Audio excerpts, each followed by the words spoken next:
네, 오늘 배우신 내용을 토대로 매일 정리 노트 10문제 풀어보도록 하겠습니다. 1번부터 보실까요?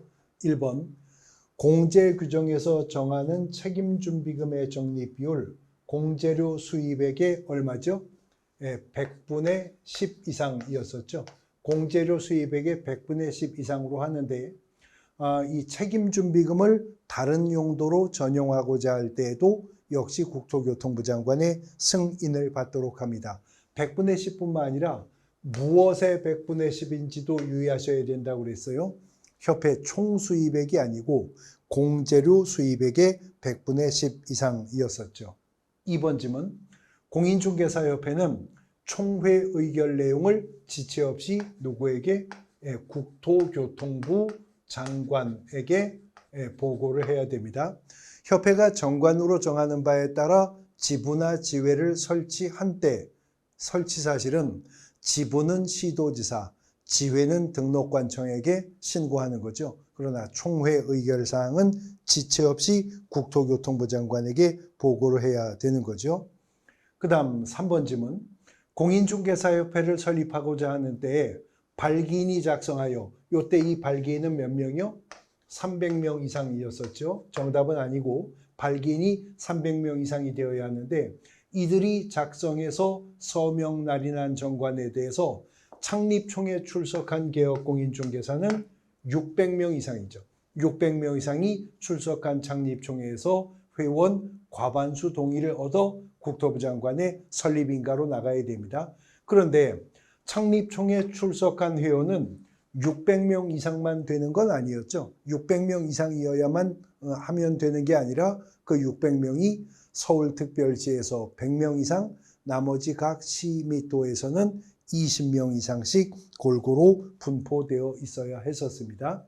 4번, 폐업 신고 전에 개업공인중개사에게 한 업무정지 처분의 효과는 그 처분일로부터 얼마? 1년간이죠. 1년간 재등록 개업공인중개사에게 효과가 승계된다. 최근 1년 이내라고 하는 전제하에 업무정지나 과태료 처분의 효과가 승계되는 것이 있기 때문에 1년간 재등록 개업공인중개사에게 승계된다는 규정을 둡니다. 5번, 등록관청은 개업공인중개사가 최근 1년 이내에 이 법에 의해서 2회 이상 업무정지 처분을 받고 다시 업무정지 처분에 해당하는 행위를 했다면 이른바 삼진아웃에 걸렸죠. 등록을 취소하여야 합니다. 이 경우에는 등록을 취소하여야 합니다.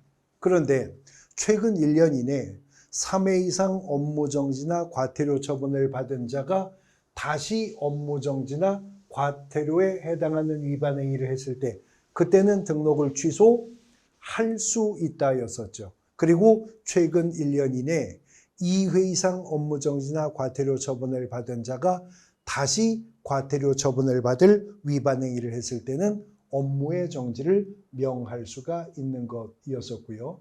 6번 질문, 정당한 사유 없이 지정을 받고 나서 얼마죠? 1년입니다. 1년 이내에 부동산 거래정보망 설치 운영하지 않으면 지정이 취소될 수 있다. 5가지 지정 취소할 수 있는 사유 중 하나였는데 어쨌거나 지정 취소는 언제나 재량 처분만 지정은 취소될 수 있다. 지정을 취소할 수 있다라고만 표현할 수가 있습니다. 7번, 폐업기간이 일정 기간 초과했을 때 폐업 전 위반 행위로 등록 취소 처분할 수 없죠. 등록 취소 처분은 폐업기간이 3년을 초과하였다면 할 수 없고요. 업무정지 처분은 폐업기간이 1년만 초과했어도 폐업 전 위반 행위로 업무의 정지를 명할 수가 없는 것이었습니다. 8번, 거래 대상 종류가 공급계약인 경우에 물건별 거래가격 및 총실제 거래가격에 부가가치세 포함한 금액을 적는 거죠. 또 분양권 매매나 입주권 매매 계약에서도 거래 가격에는 부가세가 포함된 금액을 기재합니다. 그러나 토지 건축물 매매 계약에서 거래 금액은 부가가치세가 제외된 금액이 기재되어야 하고 공인중개사법에서 중개대상물 확인설명서에 기재가 되는 중개보수와 실비 금액도 부가가치세가 제외된 금액을 기재하게 되는 것이죠. 9번 지문. 개업공인중개사가 거짓으로 부동산 거래계약 신고서를 작성하여 신고한 경우에 해당 부동산 취득가액의 100분의 얼마? 개정되었다 그랬습니다. 100분의 5였는데 이제 10월 19일부터는 100분의 10 범위까지 과태료 부과할 수 있도록 올해 개정된 부분이죠. 10번. 부동산 매매 계약을 체결한 경우에 거래 당사자는 거래 계약 체결일로부터 얼마? 30일 이내에 부동산 거래 신고를 하여야죠. 또 신고했는데 신고한 계약이 무효되거나 취소되거나 해제 등이 되었을 때도 해제 등이 확정된 날로부터 30일 이내에 해제 신고해야 되는 것이었었고, 주택 임대차 계약 신고해야 되는 경우가 있었죠. 보증금이 6천만 원을 초과하거나 월 차임이 30만 원을 초과하는 주택의 경우에 주택 임대차 신고, 그것도 임대차 계약일로부터 30일 이내에 신고하도록 하고 있습니다. 오늘 배우신 내용을 바탕으로 10개 핵심 기출문제들 풀어보셨습니다.